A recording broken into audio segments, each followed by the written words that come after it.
Good morning बच्चों हम लोग हिंदी में नया पाठ पढ़ेंगे जो कि काव्यखंड में है और इसका नाम है स्वदेश प्रेम। स्वदेश प्रेम बच्चों राम नरेश त्रिपाठी द्वारा लिखा गया है और चलिए इसको स्टार्ट करते हैं पढ़ना। पद्यांश नंबर 1। अतुलनीय जिनके प्रताप का साक्षी है प्रत्यक्ष दिवाकर, घूम घूम कर देख चुका है जिनकी निर्मल कीर्ति निशाकर।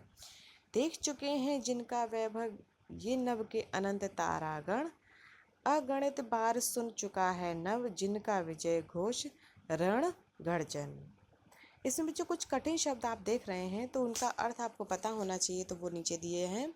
अतुलनीय का अर्थ है बेजोड़, प्रताप का अर्थ है शौर्य, दिवाकर का अर्थ है सूर्य, निशाकर का अर्थ है चंद्रमा और नभ का अर्थ है आकाश। तारागण यानी कि तारों का समूह, अगणित यानी अनगिनत, रण गर्जन यानी कि युद्ध की गर्जन। अब इसका जो व्याख्या है वो देखते हैं।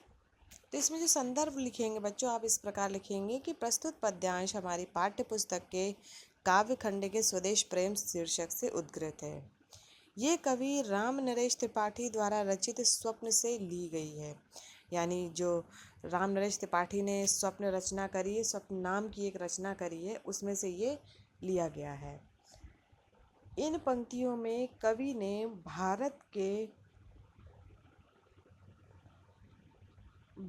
के गौरवपूर्ण अतीत की झांकी प्रस्तुत करी, यानी कितना हमारा जो भूतकाल था तो वो कितना गौरवपूर्ण था, उसकी थोड़ी सी झलक हमें दिखाई है इस कविता में। तो कवि कहते हैं कि तुम उन पूर्वजों को स्मरण करो जिनके यश की तुलना कोई नहीं कर सकता, तथा सूर्य जिनके बल और प्रताप का स्वयं साक्षी है। यानी ये कह रहे हैं कवि, ये कह रहे हैं इस पद्यांश में कि तुम अपने पूर्वजों को याद करो जिनकी कोई बराबरी नहीं कर सकता है और जिनका जो बल था सूर्य के बराबर था, प्रताप था, जो सूर्य है वो उनके बल और प्रताप का साक्षी है, गवाह है। हमारे पूर्वज तो ऐसे थे जिनकी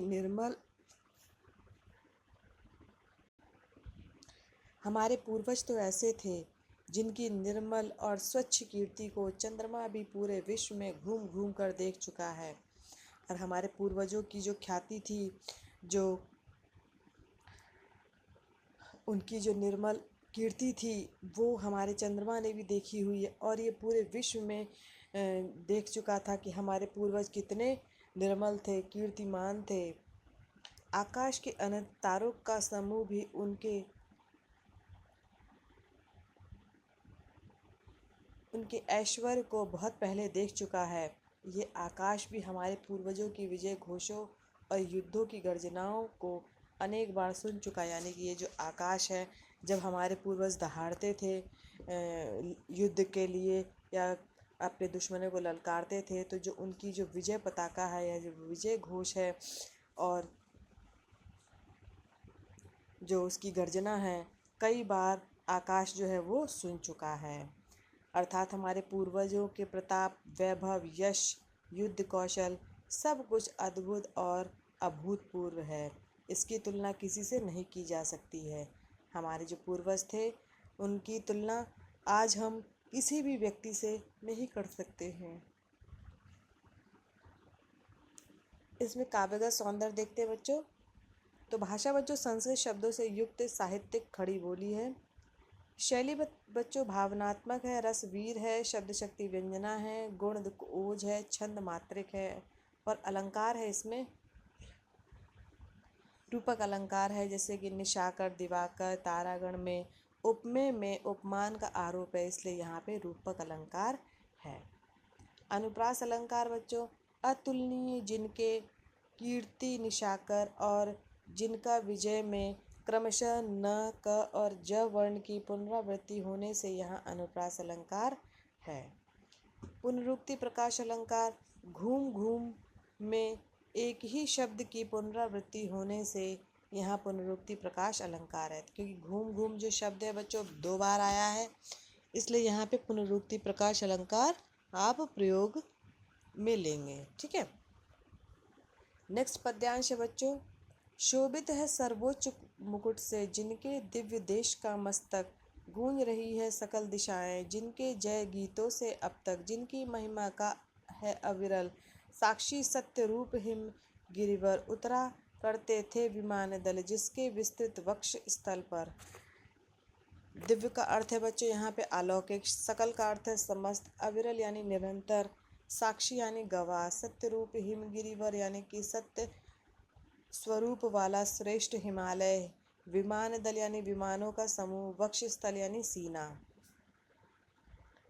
इसमें जो अर्थ है इस पद्यांश का, संदर्भ बच्चों आप लोग पहले की पद्यांश की तरह ही लिखेंगे और जो प्रसंग है वो इस प्रकार है कि प्रस्तुत पंक्तियों में कवि ने हमारे देश के दिव्य स्वरूप, प्राचीन महिमा और अतीत के गौरव का वर्णन किया है। इस पद्यांश में जो व्याख्या है बच्चों इस प्रकार है कि कवि कहते हैं कि भारत एक महान एवं प्राचीन दिव्य देश है। ये तो आपको ही पता है कि हमारा भारत कैसा है, महान है, जिसके मस्तक पर हिमालय रूपी सर्वोच्च मुकुट सुशोभित है। और हिमालय जो है एक मुकुट के रूप में वहाँ उसकी शोभा बढ़ा रहा है। हमारे पूर्वज इतने ज्ञानी, गुणी, वीर और परोपकारी थे कि उनकी विजय के यशगान से आज भी संपूर्ण दिशाएं गूंज रही हैं। यानी कि हमारे जो पूर्वज थे बहुत ज्ञानी थे, बहुत वीर थे और बहुत दूसरों की सहायता करने वाले थे, और उनकी विजय यानी कि उनकी जो जीत है उसका जो गुणगान है आज भी सभी दिशाएं करती हैं। वे हमारे ही पूर्वज थे जिनकी महिमा के साक्षी हिमालय पर्वत और वन प्रांत के पेड़ पौधे हैं। हिमालय और वन आज भी उनके सत्य रूप का बोध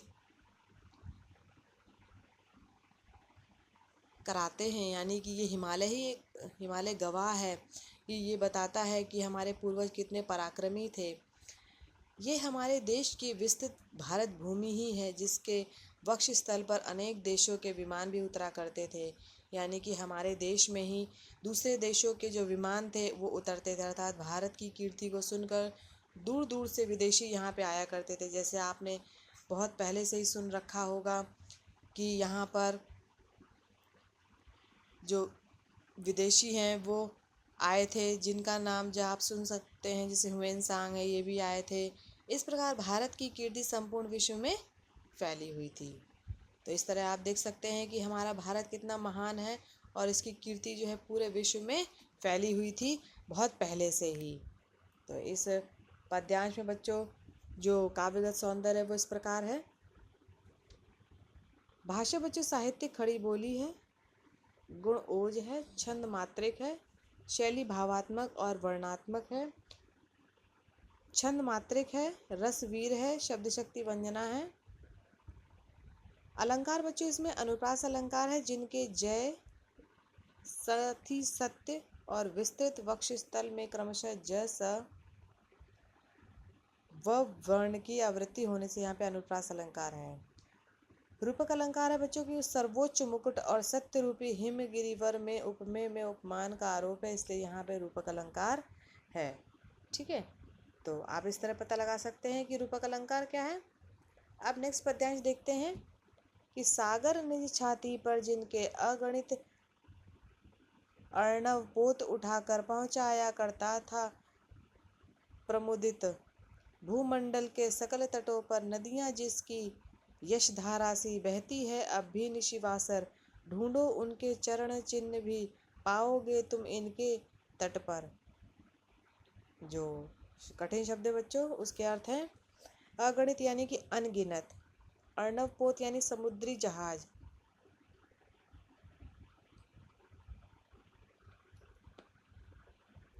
प्रमुदित यानी प्रसन्न, भूमंडल यानी पृथ्वी मंडल, सकल यानी समस्त, निशिवासर यानी कि रात दिन। संदर्भ है बच्चों की आपको पहले जैसे ही लिखना है, प्रसंग लिखेंगे कि प्रस्तुत पद्यांश में कवि ने अपने पूर्वजों की गरिमा तथा समर्पण भाव का चित्रण किया है कि किस तरीके से जो हमारे पूर्वज थे उनका गौरव किस तरीके से था और किस तरीके से उन्होंने अपने समर्पण भाव से अपने आप को इस देश के लिए निछावर किया। तो व्याख्या बच्चों इस प्रकार है। कवि कहते हैं कि हमारे पूर्वज यानी हमारे देश का गौरवपूर्ण इतिहास रहा है। समुद्र स्वयं उनकी सेवा में लीन रहता था। वह अपने वक्ष पर उनके अनगिनत जहाज़ों को उठाकर प्रसन्नता से पृथ्वी के समस्त तटों तक पहुंचाया करता था। यानी कि जो हमारा देश है, यहाँ पे बच्चों जो पूर्वज का अर्थ यहाँ पे दे रखा है हमारे देश, ठीक है। तो हमारे देश का जो इतिहास है बहुत ही ज़्यादा गौरवपूर्ण रहा है, बहुत ही ज़्यादा फेमस रहा है। समुद्र जो है जो स्वयं उसकी सेवा में लीन रहता था, यानी कि हमेशा स्वयं जो भी आवागमन का माध्यम था, मतलब एक जगह से दूसरी जगह तक सामान को पहुंचाना, एक देश से दूसरे देश में सामान पहुंचाना, वो समुद्र ही करता था। यानी कि सेवा हमेशा समुद्र जो है वो सेवा करता रहता था। वह अपने वक्ष पर उनके अनगिनत जहाज़ों को उठाकर प्रसन्नता से पृथ्वी के समस्त तटों पर ले जाया करता था। और जो समुद्र था बच्चों, वो बहुत सारे जहाज़ों को खुशी खुशी पृथ्वी के दूसरे तटों तक पहुंचाया करता था। हमारे देश में दिन रात बहने वाली नदियों को देखकर ऐसा लगता है मानो वे हमारे पूर्वजों का यशोगान कर रही हैं। और जो हमारी नदियां हैं हमारे पूर्वजों को कीर्तिमान और जो गौरवपूर्ण इतिहास है उसका गीत गा रही हैं। धन्य थे हमारे पूर्वज जिन्होंने अपने समय में देश का गौरवान्वित रूप देखा है। और हमारे पूर्वज जो हैं वो महान हैं जिन्होंने ऐसे गौरवान्वित रूप को, हमारे देश के गौरवान्वित रूप को देखा है। आज भी माना जाता है कि उनके चरण चिन्ह नदियों समुद्रों के तट पर मिल जाएंगे। यानी कि उन पूर्वजों के जो चिन्ह हैं, पदम चिन्ह हैं, वो इन समुद्र तटों पे, नदी के तटों पर मिल जाएंगे। अर्थात बच्चों यहाँ पे ये है कि पूर्वजों के समान व्यवहार करने से आज भी हमें उसी यश की प्राप्ति हो सकती है जो उन्हें प्राप्त हुई थी। यानी कि यदि अगर हम वही कार्य करें जो हमारे पूर्वजों ने किया है, तो ये तो तय है कि हमारा भी यश जो है उसी तरीके से फैलेगा जिस तरीके से हमारे पूर्वजों का फैला था। इस जो पद्यांश है इसकी में काव्यगत सौंदर्य बच्चों इस प्रकार है कि भाषा बच्चों साहित्य खड़ी बोली है, गुण ओज है, छंद मात्रिक है, शैली भावात्मक है, रस वीर है और शब्द शक्ति व्यंजना है। अलंकार बच्चों इसमें 3 प्रकार के अलंकार प्रयोग में लिए गए हैं। अनुप्रास यानी कि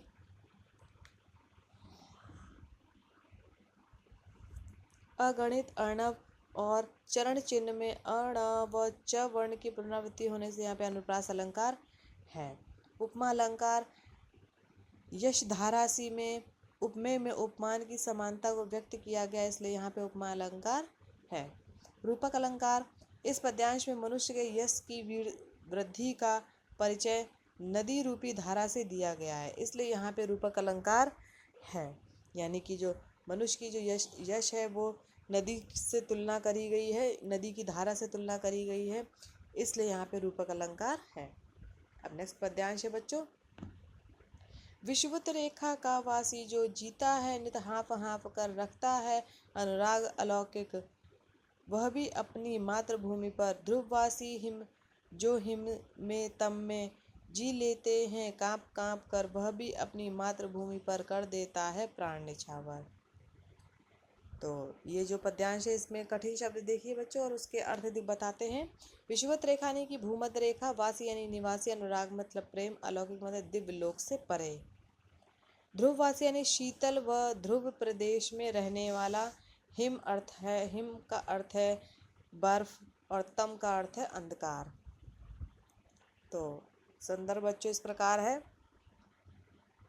कि प्रसंग आपको इस तरह लिखना है कि प्रस्तुत पद्यांश में कवि ने बताया कि प्रत्येक मनुष्य को अपनी मातृभूमि से प्रेम करना चाहिए। यानी कि हर व्यक्ति को अपनी जन्मभूमि से प्रेम करना चाहिए, अपनी मातृभूमि से प्रेम करना चाहिए, यही इस पद्यांश में बताया है कवि जी ने।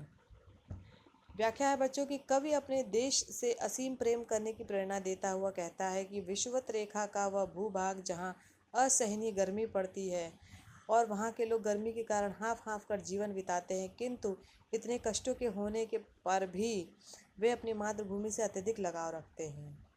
उनका अपनी मातृभूमि के प्रति प्रेम अतुलनीय है। वे गर्मी की मार से परेशान होने पर भी अन्यत्र जाकर बसने की बात नहीं करते। यानी कि हर व्यक्ति बच्चों अपने देश से प्रेम करता है, चाहे वो उस जगह रहता हो जहाँ पे विषुवत रेखा यानी कि भूमध्य रेखा गुजरती है। और ऐसी जगह पे बच्चों आप बहुत ही गर्मी पड़ती है, इतनी भीषण गर्मी पड़ती है कि इंसान जो है हाँफ हाँफ कर रहता है, उसको सांस लेने में बहुत प्रॉब्लम होती है। लेकिन फिर भी इतने कष्टों को वो झेल करके अपनी मातृभूमि में रहता है, अपनी मातृभूमि से प्रेम करता है, और वो कहीं और जाकर के बसने का सोचता भी नहीं है, क्योंकि वो अपनी मातृभूमि से उतना ही प्रेम करता है जितने कि हम करते हैं। इसी प्रकार ध्रुवीय प्रदेशों में जहाँ वर्ष के अधिकांश महीनों में बर्फ जमा रहती है और भीषण सर्दी के कारण कांपते हुए जीवन व्यतीत करना पड़ता है, सर्दी, कोहरे तथा धुंध के कारण दिन रात का अंतर करना कठिन हो जाता है। वहाँ के लोग असहाय शरीर कष्ट सहते हुए भी वहीं रहना पसंद करते हैं। इसका अर्थ है कि दूसरी एक तरफ तो आपने देखा कि भूमध्य रेखा पे जो लोग रहते हैं वो बहुत ही ज़्यादा परेशान भी रहते गर्मी से, लेकिन फिर भी अपने देश को नहीं छोड़ते। उसी तरीके से जो ध्रुव प्रदेश है वहाँ पर इतनी भीषण सर्दी पड़ती है कि हार्ड मांस को कँपाने वाली होती है सर्दी। लेकिन सर्दी, कोहरे, धुंध के कारण भी दिन और रात में कोई अंतर नहीं देखने को मिलता है, इतना कठिन हो जाता है वहाँ पे रहना। फिर भी लोग वहाँ पे शारीरिक कष्ट सहते हैं और वहीं पे रहना पसंद करते हैं, कहीं दूसरे देश में जाना नहीं पसंद करते, क्योंकि वो अपने देश को प्यार करते हैं। इसका सीधा सा कारण अपनी मातृभूमि के प्रति अटूट प्रेम ही है। यहाँ के निवासी शत्रुओं से रक्षा करते हुए अपनी मातृभूमि के लिए जान की बाजी तक लगा देते हैं, और हर जो अपनी मातृभूमि से प्रेम करते हैं वो उनकी उसकी रक्षा के लिए अपनी जान की बाजी तक लगा देते हैं। तो ये तो था बच्चों पद्यांश की व्याख्या। अब देखते काव्यगत सौंदर्य। तो भाषा बच्चों इसमें है सरल खड़ी बोली, गुण ओज है, छंद मात्रिक है, शैली भावात्मक है, रस वीर है और शब्द शक्ति व्यंजना है। अलंकार है बच्चों अनुप्रास अलंकार है इसमें।